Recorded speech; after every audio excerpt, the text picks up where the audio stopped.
7 a.m. My alarm goes off first thing, and because a blaring bleep is not my personal favourite way to start the morning, I've set my phone to play a classical ballad instead.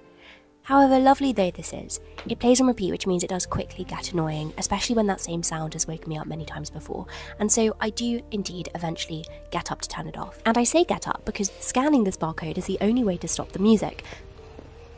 And so of course I do this, trying not to get distracted, mind you, by the other books which populate my shelf of favourite books. By now I am up, but still I do, more often than not, sit back in bed for just a few more moments where I regroup my thoughts and get used to the feeling of consciousness once more.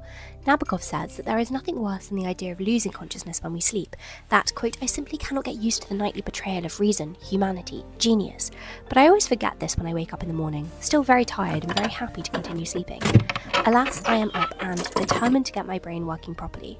The best way to do this? A quick gulp of freezing cold air from the outside the window. I don't know what it is about air first thing in the morning, like the first gulp of fresh air that you get, but it actually truly is a magical experience. Like, there is nothing else like it, and especially now where the leaves are orange and the view is just so beautiful, that's why I also put my glasses on.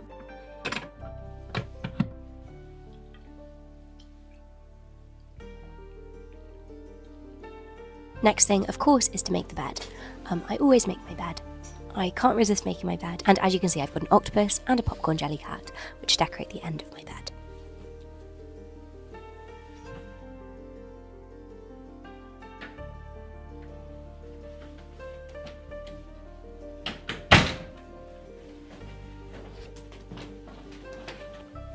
Now, I've already had the freezing cold air from outside the window, but since this isn't cold enough apparently, I decide to brace a cold shower instead to wake myself up, which feels infinitely less appealing than the cold air, especially now that the temperature is dropping to single digits in the UK. Nonetheless, I turn the dial down past steaming hot tea, still rather toasty, nope, down to tepid bath water, much too cold, until I reach practically Antarctic. My family thinks I'm mad for doing this, but it really does wake me up like nothing else, and I always feel really good after I've had a cold shower.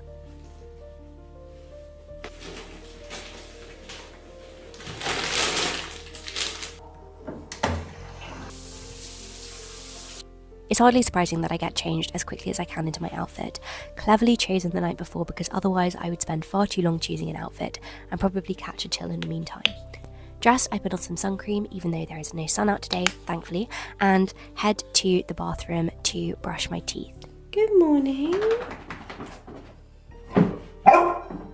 Now, because I can't face the boredom of these 2 minutes otherwise, I find myself reading a book, as I have done for maybe 6 or 7 years while brushing my teeth.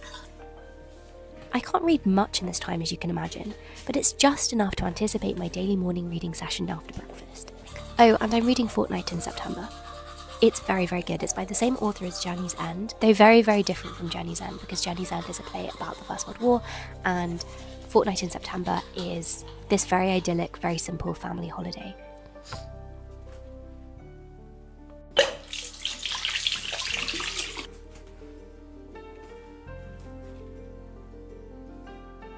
Now, before I can continue reading some more of it though, I'm going to finish getting ready. I put on some music. At the moment I've been really loving Kate Bush, and some makeup, and I don't do my hair because I've managed to lose my hairbrush. This keeps on happening, it's actually a problem. People say that hairbrushes don't have minds of their own, but I'm not sure if I believe them because mine just keeps running off.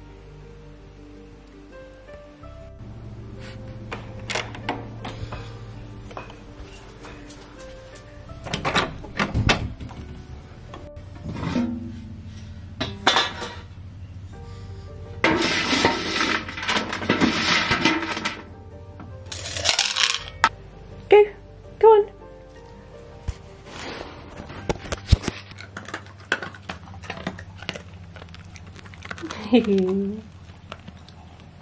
I was then really rather happy to find my slippers among all of the other shoes in this room, so I popped those on because I'd been really wondering where they got to.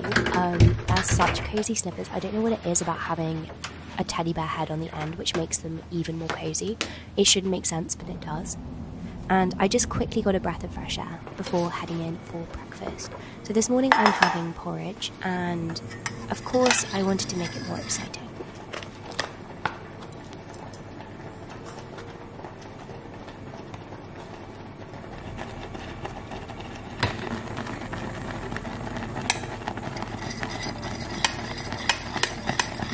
Blue's just gone. Any blue is better than no blue at all, I would say.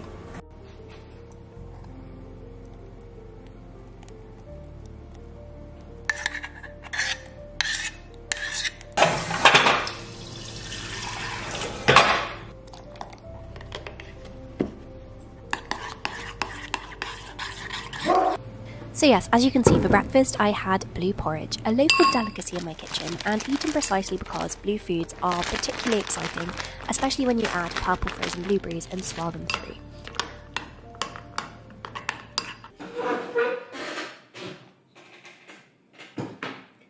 Taste test. Now the blue spirulina doesn't taste of anything, so it's not particularly flavourful, but the fact is blue makes up for the lack of taste.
Coffee always tastes particularly good in the morning, and I drink this while reading some more of my book. Still fortnight in September, but I really need to hurry up with it because it's now October and it feels very strange to be reading a book about September in October, if you know what I mean. It's also so cold at the moment, so I just sat by the oven to read because this is the warmest spot in the house.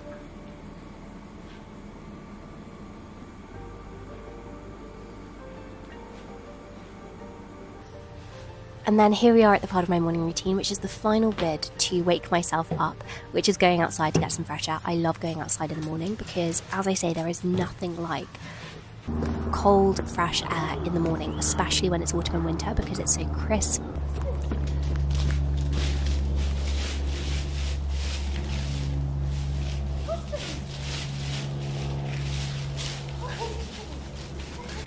There's a beetroot there, which means it must have been taken from the vegetable patches, which are over here. An animal must have got in.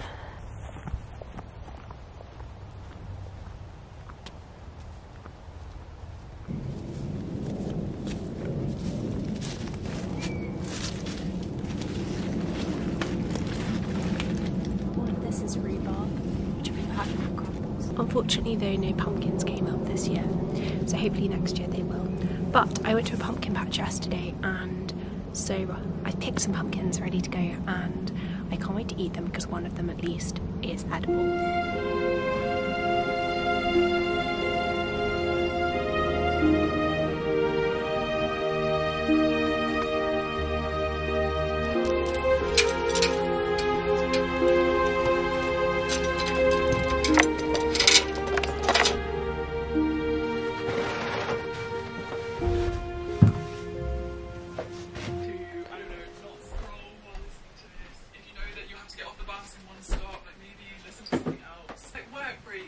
Australia, like no matter where you are, imagine all of us taking just, it's not scary, it doesn't need to be perfect, or you don't need to have like a life of... Heated blanket is very necessary at this time.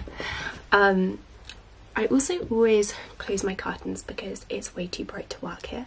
But I'm going to quickly show you the drinks that I've got. I've got my water bottle, then I've got a second milk jug of water because I will definitely finish the water bottle, and then I've got some peppermint tea in this very cute Harvest mug from Emma Bridgewater because it's nice and autumnal. This isn't actually mine, I bought it for my mum, but it's very cute. Close this curtain so that I can see just a little bit better. I do want my brain to be working a little bit better, and so the first way to do that is to get on with planning. Planning always clears my head. It makes me feel more on top of things even if I'm not. And of course I use the academic planner from my stationery shop, Pumpkin Productivity. And so maybe you're looking at this planner and you're thinking, top of my to-do list today is to start a business.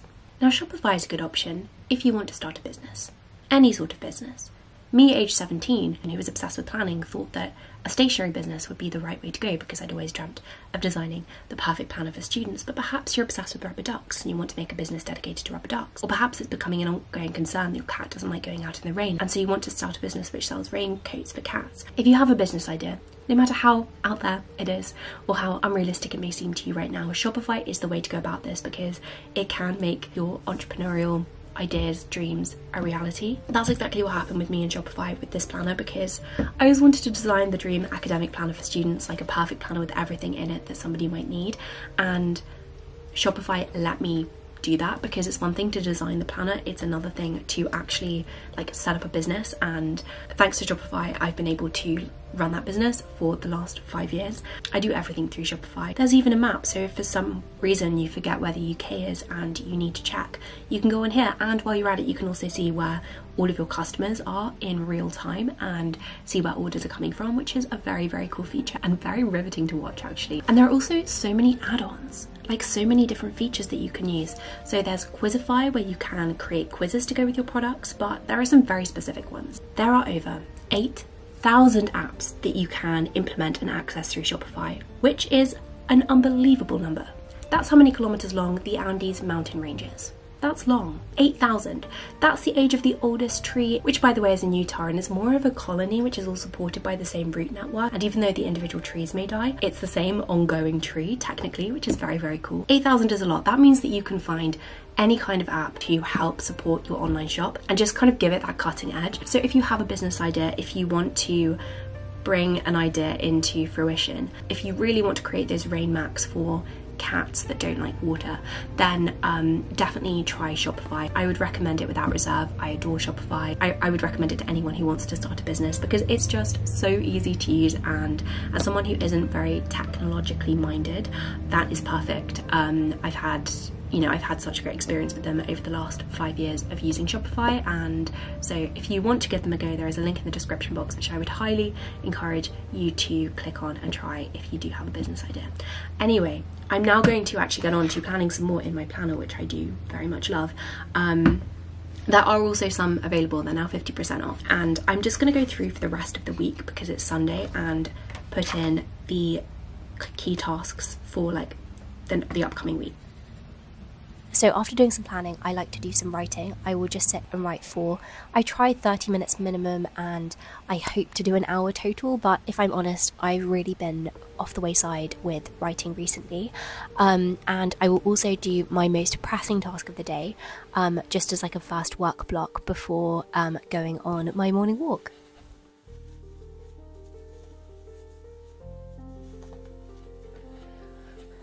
Jumper because it got cold. And now we're going to take Lola out for a walk. Where are you going to go? She's so excited. Lola, come on. Let's put this on. Come on. Stay there, stay there. Where's your collar? There it is. There we go. Ready?